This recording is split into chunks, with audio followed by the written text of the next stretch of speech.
2026 yilgi Chevrolet Corvette Caprite modeli zamonaviy dizayn, kuchli texnologiya va qulaylikni birlashtirgan noyob avtomobil sifatida e'tiborni tortadi. Ushbu model sport ruhini saqlagan holda kundalik foydalanish uchun ham moslashtirilgan. Tashqi ko'rinishida aerodinamik chiziqlar, agressiv old panjara va LED yoritish tizimi mavjud bo'lib, yo'lda darhol ajralib turadi.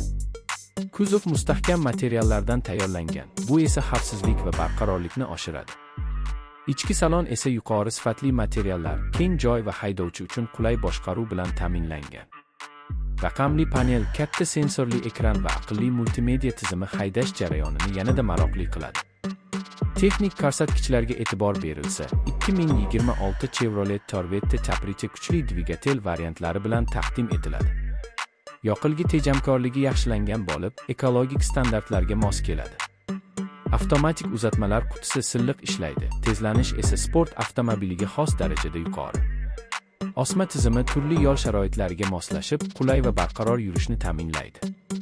Tormoz tizimi zamonaviy xavfsizlik texnologiyalari bilan jihozlangan bo'lib, ishonchli to'xtashni kafolatlaydi. Xavfsizlik masalasida ham ushbu model yetakchi hisoblanadi.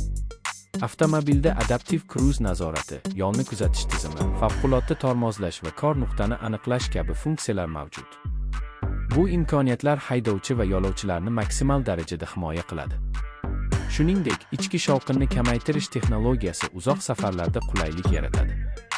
Chevrolet Corvette Caprite 2026 modeli nafaqat tezlik va quvvat, balki kundalik hayot uchun ham mosligi bilan ajralib turadi. Bagaj hajmi kengaytirilgan, o'rindiqlar ergonomik shaklda ishlab chiqilgan. Smart kalit, masofadan ishga tushirish va mobil ilova orqali boshqarish kabi funksiyalar zamonaviy foydalanuvchilar talabiga javob beradi. Agar siz avtomobil sharhlari, yangi modellarning texnik tavsiflari va real tajribaga asoslangan videolarni ko'rishni xohlasan,